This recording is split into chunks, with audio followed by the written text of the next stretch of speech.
What's up, everybody? Welcome to the Hawk Talk on Melrose YouTube page, where we are going to talk some Hawks. But before we do that, make sure you subscribe, like the video, and share with your friends. That is all we ask, and let's roll.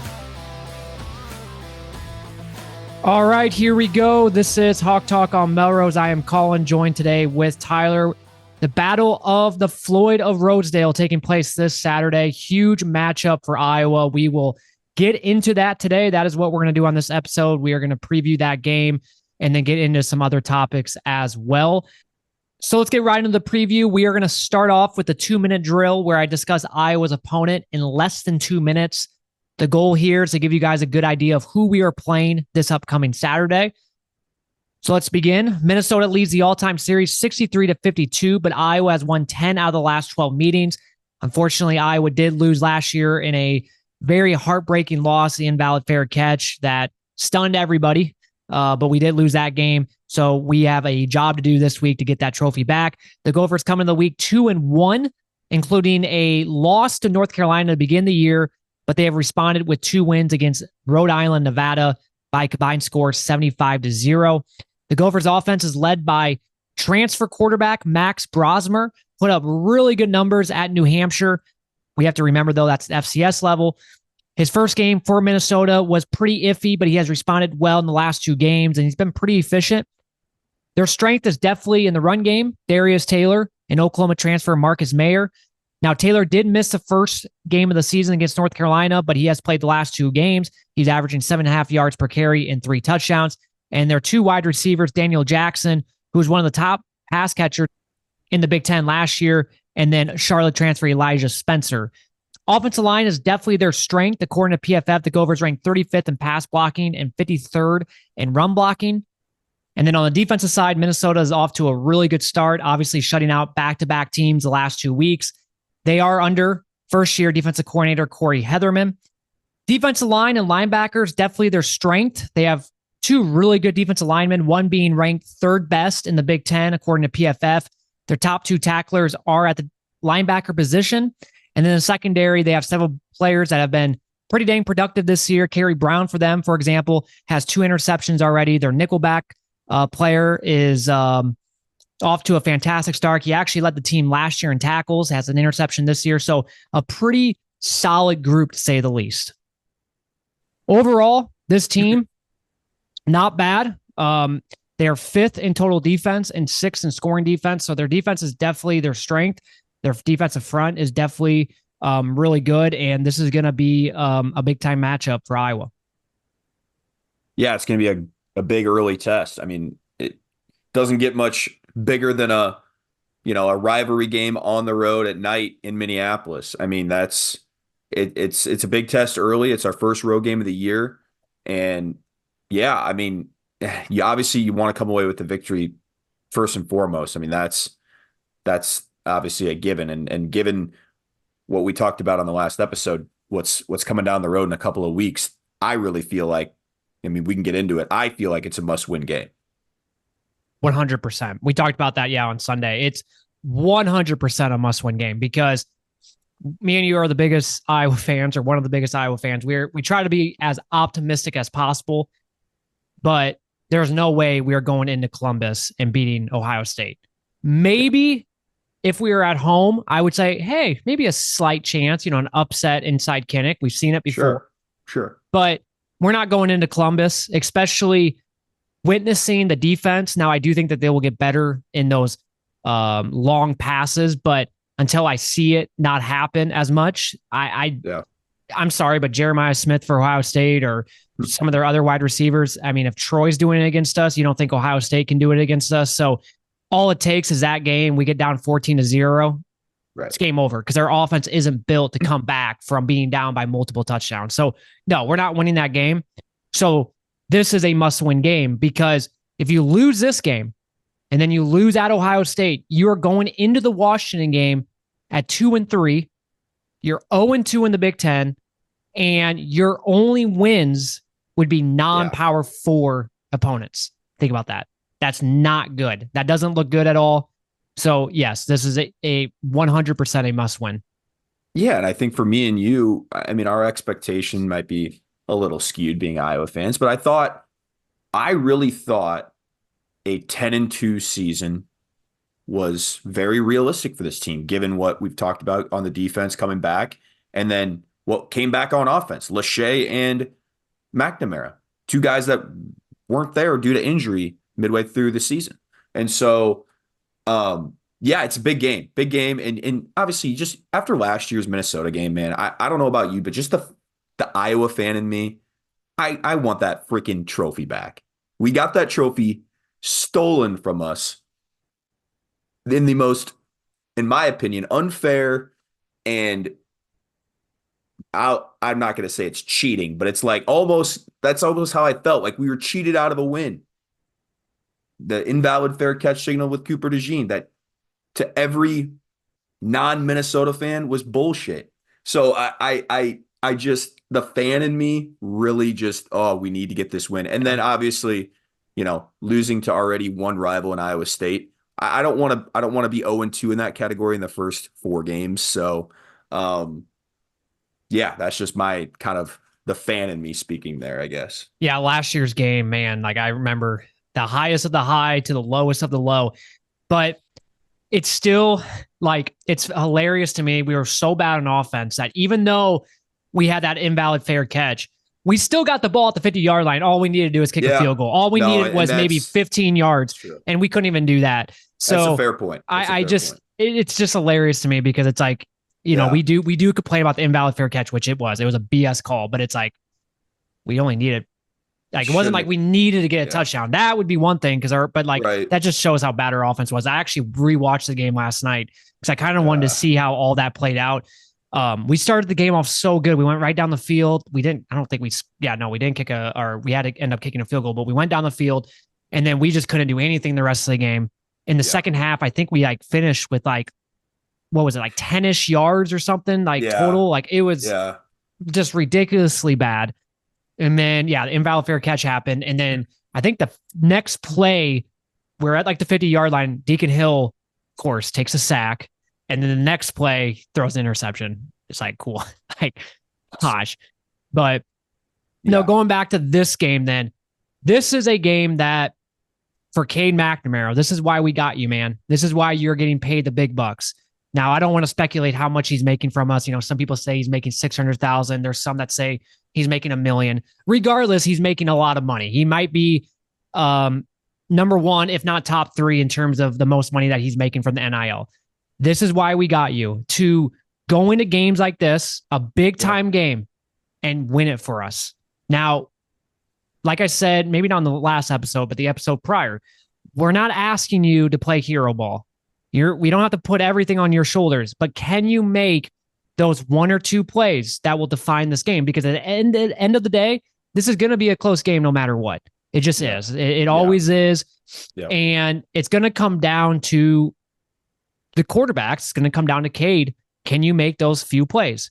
Iowa State game, you had your opportunity and you failed at it. Yeah. I still think the Kaleb Brown one where Kaleb beat his guy, it's not talked about enough, but you throw him in stride. That is a touchdown. Game over. We're 3-0. You sealed it. Yeah.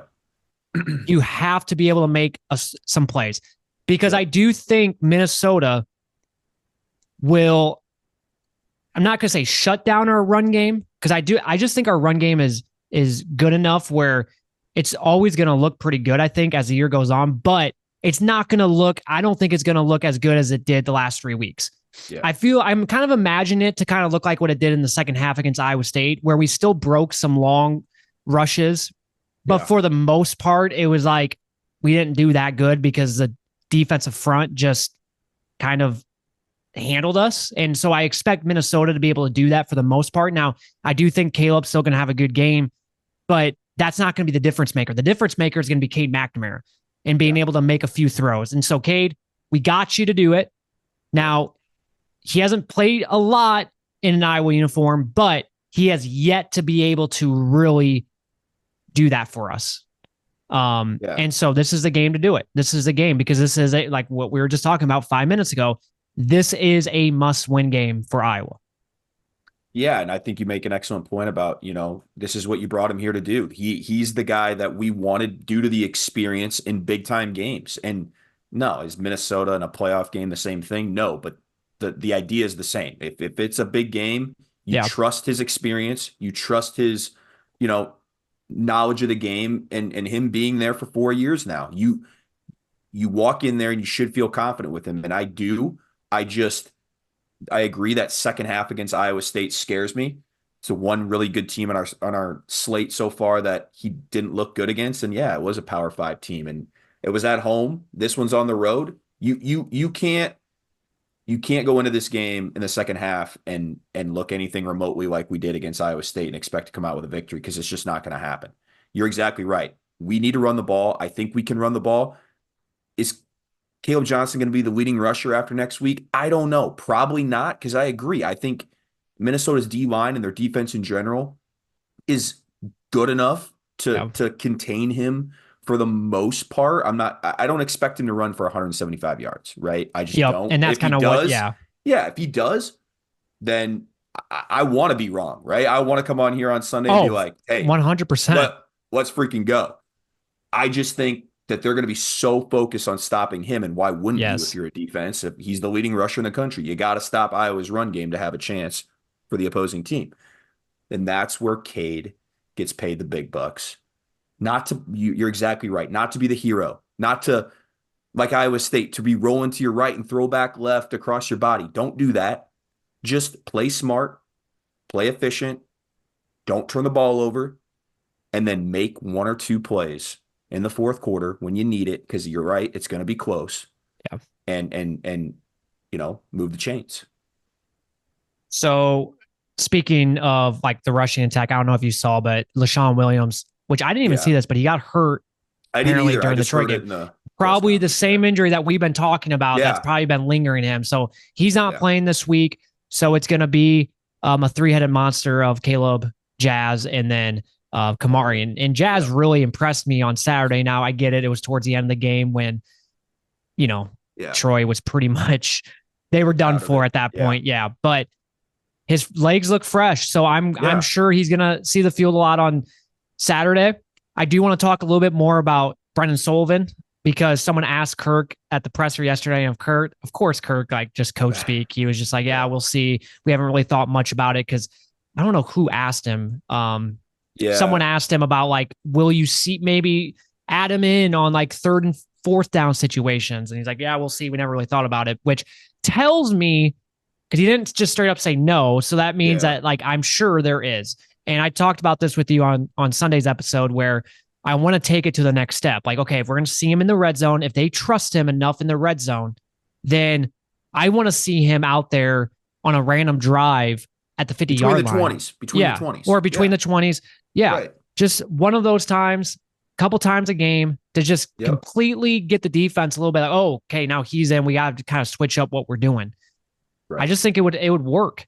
I'm not asking for a 2-quarterback system, because I think that's different. A 2-quarterback system is like where like every other drive, it's a different quarterback. I'm not asking for that. I'm still saying, if you're going to roll with Cade, he plays 85, 90% of the game, but then that 10% of the time or 10% of the snaps, maybe it's Brendan Sullivan. And I would love that just because of the rushing ability alone. Didn't Minnesota like a couple of years ago have that giant quarterback that would come in on like short yardage situations? It didn't matter if it was in the red zone or if it was like, there's been a lot of teams that have done that. Yeah. No, that's a good point. And Sullivan's not a big guy, but like Kirk said, he talked about it again in his press conference. The reason that he's out there is for his ability to use his legs. Yeah. And if it's going to work within the 5 or less to go to for the touchdown, it would most certainly be effective, I think, between the 20s, 50-yard line, wherever it may be, to even on a first down. Like it doesn't have to be in a third and short or fourth down situation out there between the 20s. It could be on first down and catch them off guard. And I really think it would be effective. And like you said, it's just one more thing Minnesota has to account for and make sure that they're, all squared away on defense. Because if they're not, he can hurt you with his legs and his arm. Like I said on the last episode, let's say it's a drive. Cade starts to drive off, gets a couple first downs. We're at the 50-yard line. Bring in Sullivan for one play or two plays, right? Yeah. That's kind of what I want to see. I mean, we saw that in one game last year with Cooper DeJean, the Northwestern game. And it worked. Remember, like we just brought him out there on like a random play and we ended up Yeah. getting like a first down. Like Well, that's just a little something bit, like that. little bit different circumstances. You have It, Deacon Hill, yeah, but I exactly. get the point Yep. is fair. Yeah. Also, and I know we talked about this again on the last episode, but I want to reiterate it one more time. Can we please see Caleb Brown this week? Because it's actually, to me, like the more I think about it, the more annoyed I actually get by the situation, how he's It's not criminal. playing. It's It is. criminal. Like, it's like, why is he not out there? It should He, not happen. He real is our quick, best playmaker. you said it on the last episode, I believe. He's the highest rated receiver we've ever had, and he's not, Yeah, or no. under Kirk or Yeah. something. Yeah, and he's not out there, or if he is, we're not like getting him the ball. It's criminal to me. It Yeah. it's unreal. And I just can we just get him back on the field? I want to see, and I said this to you, I want to see like Gill and Caleb Brown. I want to see those two guys out there. Okay. Yeah. I think Reese has done pretty good for the most part, but I'd rather trade the length with how athletic Caleb Brown is for the time being. I just think Caleb Brown and a Jacob Gill, yes, they're both on the shorter side, but I just think we'd be better off with those guys. Doesn't mean Reese doesn't, can't still play. Right. But if we're like in 12 personnel, which is two tight ends for people that don't know that, I want to see Jacob Gill and Caleb Brown instead of Reese and Jacob Gill. Okay. Now, if you're in 11 personnel, then okay, yeah, bring Reese in or bring in Jeremiah or Jerry Bowie. I also want to see more of Caden Weegan. Yeah. Cade's one long ball, if you want to say it's a long ball, 30-yarder, was to Caden Weegan. And so, like, why are we not seeing more of him, especially in the jet motion type of areas?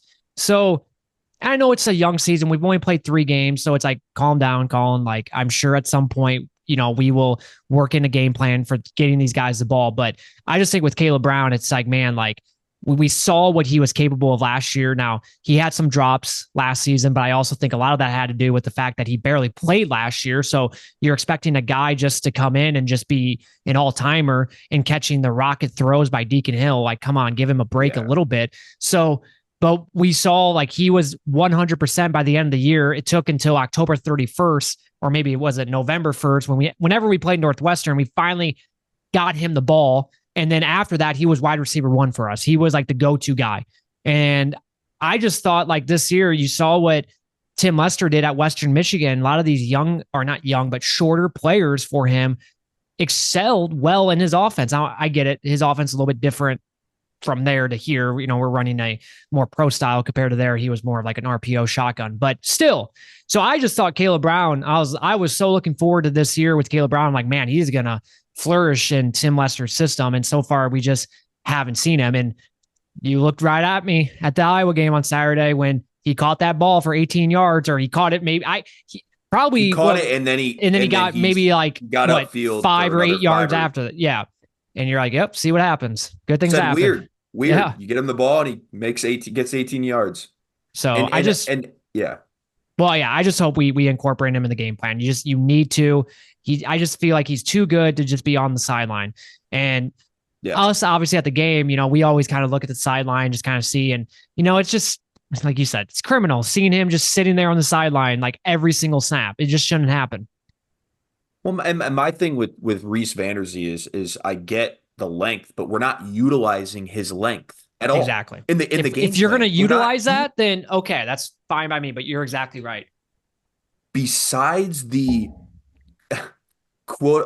besides the 50-50 ball that was against Illinois State where he used his length to grab it over the receiver, that's the only time that I feel like his length really has been a factor there. Yeah. Because his first touchdown, that could have been Caleb Brown. That could have been Caden Weegan. I mean, he did like the receiver. Yeah. Yeah. A little over route, right? Yeah. Right. Or a little across the middle. He slid and caught it. Great catch.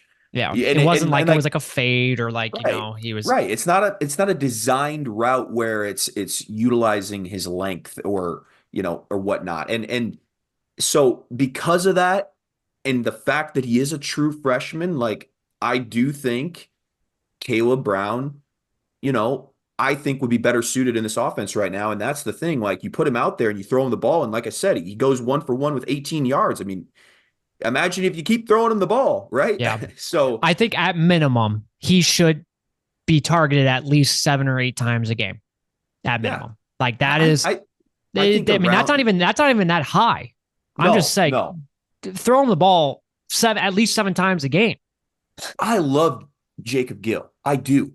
I think if Caleb Brown is getting the same amount of targets as Gill, I think he comes around with the same amount of catches. I really do. Yeah. Because I don't see that big of a separation for me in terms of Gill or Caleb Brown one way or the other, I guess, because I do think Gill is a lot better than even I thought. Yeah. But No, Gill has but exceeded expectations. yeah, I think he's really good, especially in this offense, clearly. And he has a really special connection with Cade, which is awesome. And that's why it's like you said, getting Caleb Brown the ball just as much as Gill would be huge for this offense. And then utilizing him in the jet sweeps, the motions, just his speed, his playmaking ability on screens, like we've talked about, the touchdown he had last year that shouldn't have been.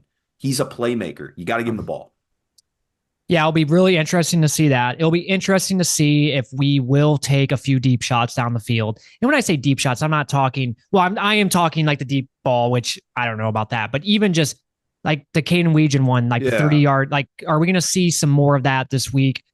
Vertical passing. Yeah, vertical passing not down so the much field. Horizontal. So that's going to be very interesting to see. I do think that there are still some wrinkles to this offense that we have yet to see. I think Chad Lassico talked about it on yesterday's podcast with Tyler Tatchman. Like, he was just saying, like, there's like, we have yet to see the screen game. We have yet to see a lot of the motion, the jet sweep motions. Yeah. And he just was like, I wonder when that is going to come, because it will at some point. That is a part of this offense. And we have really yet to do that. So it'll be interesting to see if, like, this is a week, going up against a pretty good defense. Are we going to start adding some wrinkles in that we have not seen yet? All right, let's switch to the defense now. Tyler, are we going to give up some big plays? I hope not, but I have a bad feeling that it might happen again. It's the $1 million question right now. I never thought that would be something again that I'd be concerned with. I've seen it 2 weeks in a row. You mentioned Daniel Jackson. I think he's an explosive receiver from Minnesota. He's been there. Yeah. And you mentioned even out of the backfield, the running backs, they catch what you said, 30% of the team's passes, which is quite a bit, actually. Yeah, it's actually more than you think. Yeah.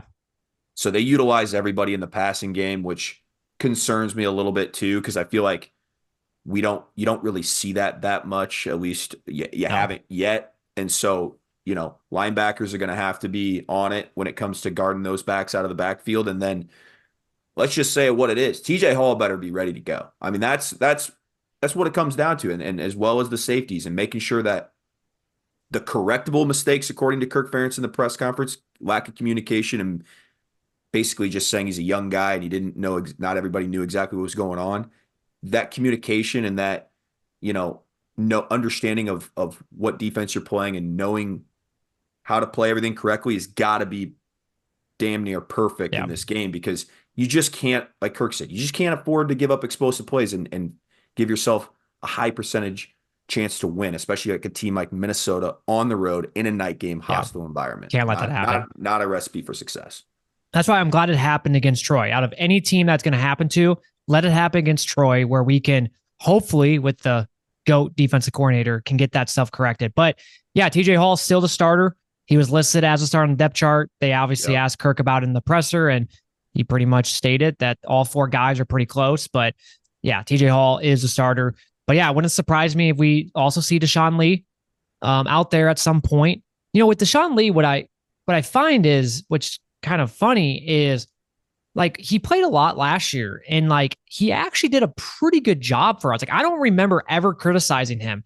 TJ Hall, so far, it seems like you go back like 2 years ago and he was only a freshman, but like the Nebraska game, and now you see like this, and it's like, I feel like Deshaun Lee's way less, like he's nearly not as much as what TJ Hall has in terms of giving up big plays. So I find it really strange that like they're still sticking with TJ Hall, which I'm okay with. Like, if he can correct his mistakes, I'm totally game with him playing, because I still think he's a good player. But I find that kind of strange in a way. But anyways, similar to the Iowa State game, Now, this one's maybe a little bit more because Minnesota's rushing attack is better than Iowa State's rushing attack. We have to make them one-dimensional. We have to just completely take away their run game, which we have been able to do this year. I think we're one of the only schools in the nation where I think we're giving up like less than 60 yards per rushing yards per game. If we could take that away, because they have two really good running backs, and force this quarterback who, once again, put up insane numbers at the FCS level and has been pretty efficient this year, although he did look bad against UNC. One Power 4 team that he has played this year, he didn't look that good. And so he's going to be going up against a pretty good Iowa defense. If we can get him a little rattled, take away the run game, I think we fare well against this Minnesota offense. Their O-line also kind of scares me a little bit too, because our defensive line has been good, but there's been times where we haven't got pressure, and that scares me a little bit as well. It always seems like Minnesota has like one or two really good offensive linemen, by the way. I don't know. I don't understand it. They're always great huge. Left tackle. Yeah, just huge. It's honestly, it's similar game plans again for both teams. Make the quarterback beat you, right? I mean, for Minnesota and for Iowa. I think stopping the run game, like you said, Darius Taylor and the other guy, the transfer from Oklahoma, is going to be key, and limit explosive plays. I mean, I think that gives you a really good fighting chance. I mean, I know it's Troy. But you say the Iowa State game too. I mean, you make them earn it, and I feel like you give yourself a really good chance. You give up those explosive plays like that, it kills you. Yep. So I agree. Just trying to contain explosive plays, whether it's in the run game or pass game, and not try to get ran all over, get ran off the field. I think gives you a good chance. So I hope it's similar to the first half of the Iowa State game, where we just completely shut out their offense. Like every time they step on the field, it's like 3 and out, right? That would be awesome. But scares me, because then we get, so I know it, obviously I want it to be a shutout. Don't get me wrong. But it seems like every time that we do something like that, we get into this ultra conservative, and even on the road, it scares me even more. That is because true. we do this play not to lose mentality, and it's not a play to win mentality. And that's where, Cade, make a few throws in the second half and win this game. Exactly. I didn't even really think about that. Prediction time. Before we head to the next topic, I'll let you go first.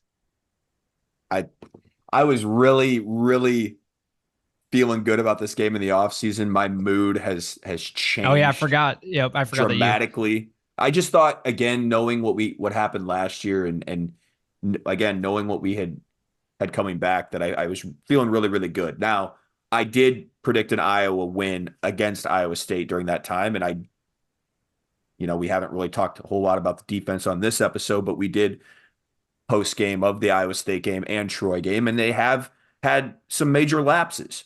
And so that gives me a little bit of reason to pause.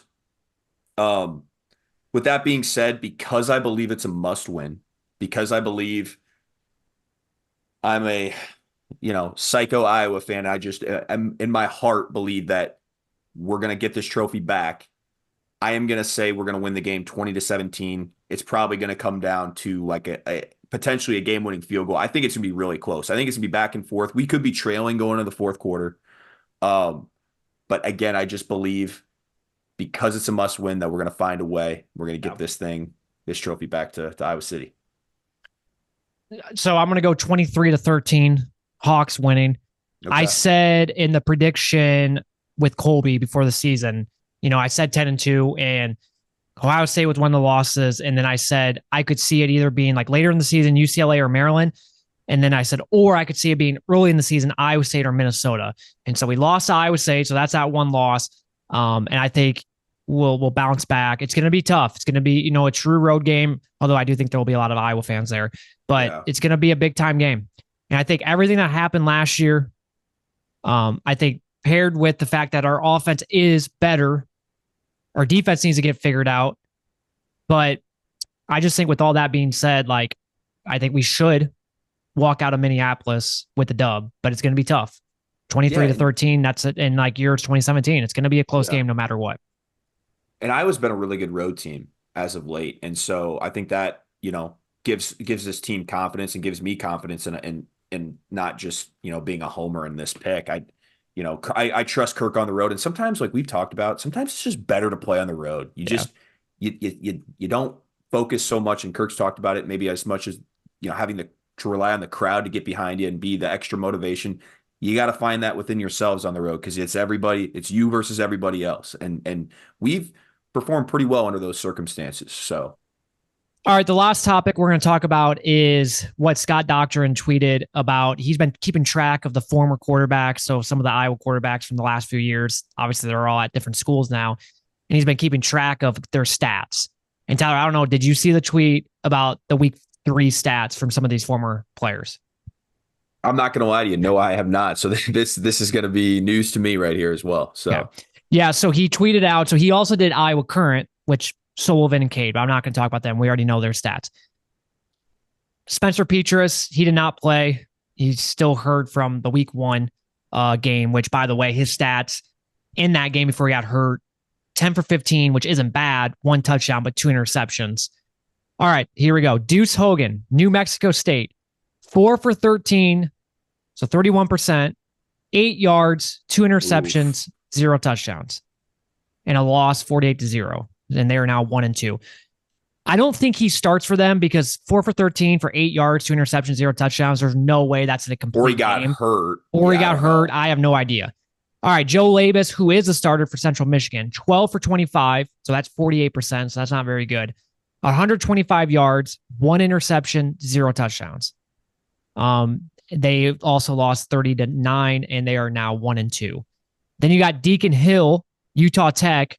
He definitely did not finish this game because he went 3 for 6, which is 50%, 23 yards, 0 interceptions, 0 touchdowns, and they lost 45-17, and now they are 0-3. And then Carson May, who plays for Abilene Christian, who is an FCS school, he doesn't even start for them. Like, he doesn't even play, which you think you go from literally playing in the Big Ten to you're now FCS level, and you don't even start. And then the other one that he'd not mentioned, but I thought I would figure out I'd mention it. He's done with football, but Alex Padilla last year, he played for SMU. In the entire year, he didn't play. He might have came in garbage minutes. 5 for 7, 59 yards, 0 interceptions, 0 touchdowns was his entire 2023 stat line. So I wanted him to include that in there too, because he was another player that was, in the room for those few years. So, man, absolutely brutal. And I'll say it. That's our quarterback room right there, Colin. One of Kirk's worst mistakes was obviously moving Brian to be offensive coordinator. But I think his biggest one, was doubling down after the 2021 season and moving him to quarterbacks coach. The recruiting, but then also the developing of these quarterbacks speaks volume. And we wonder why our offense was so bad these last few years. These were our quarterbacks. These were the backups. Yeah. And it's pathetic. The last half decade, what we have had to endure in the quarterback room because of the lack of recruiting. And really not really that, because it's like sometimes you find diamonds in the rough, sometimes you miss. I get that. It's part of the game. But the developing is what gets me. I mean, these guys are not good. Like, they've been playing college football now for a few years, and like they're putting up these stats. They're not good. The development was not there. You're exactly right. There's no development. You see that now once they leave. You just mentioned it. They're almost getting worse. I mean, they're not starting for Abilene Christian or whatever school you just said. That's crazy. I mean, I didn't even know that. That's insane. And again, this just reminds me, you come on here and we nitpick or we critique or criticize Cade. And listen, I want to say this. Cade is head and shoulders better than all those people, and it's not even close. But I think people also, and so when people say like, people defend it or Cade had a, like last game, he was efficient, but he didn't really do much to really, I would say, like affect the game in terms of scoring and things like that. He didn't have a touchdown. He didn't have a turnover, but he didn't have that many explosive plays on offense besides the Caden Legion throw. I just think like we are so accustomed to bad quarterback play and just not existent quarterback play that sometimes we forget that it's okay to have a quarterback that can do good and is supposed to be good, right? Yeah. I think that's where it gets lost a little bit with some fans. It's like, no, this shouldn't be the norm. It shouldn't be, oh, we got to win every game 10-9 because our quarterback is Deacon Hill. No, that's not what this is supposed to be. We gotta, and Tim's the right guy. Tim's the right guy for this. He's a former quarterback. He coaches the quarterbacks. He runs this offense now. We've got the right guy in charge, I believe. All right. Well, that will do it for this episode. I just wanted to talk about that topic too, because I just find it so interesting. I actually, Scott crazy. Doctrine he's tweeted it every single week on Sunday, and I look forward to seeing that because I kind of want to see. How have I not seen that? It's crazy. And I obviously hope the best for these quarterbacks. Like I wish they were looking good. But it's just, to me, it's just funny seeing it because it's like, man, like that's how bad our quarterback room has been the last few years. So, well, it's not surprising knowing how bad the offense has been. So. Not surprising at all. I'd be more pissed if they were doing well, to be honest. Yeah, because it's like, cool. Why did we not play these guys when they were here? And Labus did have that one good game against for Central Michigan. He threw for like 300 yards, and I thought. Well, he plays for Central Michigan. It was against like Connecticut. Yeah. Some Connecticut team that I've never heard of. Because there was people like Chris Hassel that was trying to make a big deal out of it, right? Yeah. And then people were even commenting like, dude, this is like a D3 school. Okay. But I mean, he did do good though that first game, and I was even kind of like, really, we couldn't give this guy a chance. But yeah. All right, well, that will do it for this episode. We are looking forward to the Iowa-Minnesota game. We hope we can get it done. We will be back then on Sunday. God, if it was a 11 a.m. or afternoon game, I'd say let's do a live instant reaction on Saturday night, but since the night game, it'll be too late for that. But we will be back on Sunday going over the game, and then it's a bye week for Iowa, and we'll kind of go from there. But till then, have a good rest of your week, guys, and go Hawks.